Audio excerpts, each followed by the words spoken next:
let's talk about the ABC framework. ABC stands for Always Be Closing. If you watched any movies like Glenn Ross, or The Wolf of Wall Street, the authors and directors of these movies highlight the ABC framework, but in the wrong way. So, always be closing. What does that mean for them, and what should it mean? For them, it means that you should be very aggressive in your sales. Always be closing for the business. Always be pushing people to the limit, squeezing everything out of a deal where possible, because you can get that deal and move on to the next. If you're not closing, then you have to follow up, and then there's a higher likelihood that they don't go ahead. So they suggest to close and push for that sale on the call. Now, I do think the ABC framework is useful, and I think it's useful in a few different ways. I think always closing some agreement, always closing some commitment for the next step is really key in sales. So always be closing that next appointment, that next meeting. Always have something in the diary scheduled. Even if it's 3 months down the line, they then have a timeline to then work towards getting the answer to you, getting the decision. If you don't have an agreed meeting or agreed follow-up in the diary with a date and a time with the prospect, then it's very easy for them to ignore, for it to drop down on their to-do list and not have the conversations that are necessary for them to make a decision on your solution. So yes, always be closing for that next step, not necessarily for the sale. So I like the ABC framework. It's catchy. However, I think we should approach it in a way of always be helping. As salespeople, we're consultants. We're trying to find solutions to the problems. If we're finding the solution to the problem, then we're helping people. Now that solution, that problem could be that they don't have enough information. It could be that they need to speak to their partner. They need to speak to the board. They need to run it by the rest of the team. They need to compare the pricing against what they've got already.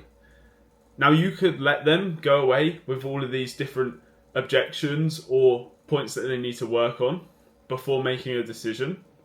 But if you're always helping the prospect, then you can help them have enough information.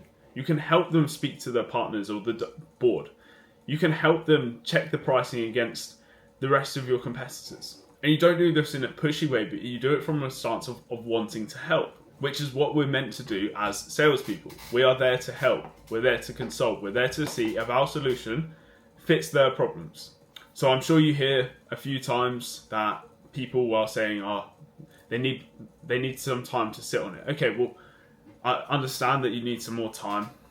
9 times out of 10, when I hear prospects saying that they need more time, I actually find it's that I haven't presented the solution well enough, and there's a bit of information that you've got to go away and digest to fully understand the solution, and that's why 9 times out of 10 the prospects want time. It may be someone says, I need to speak to the board, I need to speak to my other partners in the business. My response to that would be, great, completely understand. If I sign something off without involving everyone else, then I would get in a lot of trouble. So I completely agree. It makes sense for us to have a sit down and share the plan with the partners. And I don't want to put all the weight on your shoulders of sharing the solution and talking through all the different technicalities of what we do. So is there a time that I can catch all of you or come to the next board meeting and present this solution? So again, not coming from a selling for the close now, understanding their stance and supporting them through the next steps. And I guarantee that in these situations, if people push for the close, yes, sometimes they may get the close there and then, but there's going to be strong buyer's remorse and the sale won't completely go through anyway. You're better off to help, take a stance of helping, guide people through the process, and the journey of purchasing and making the decision is just as important as the purchase itself.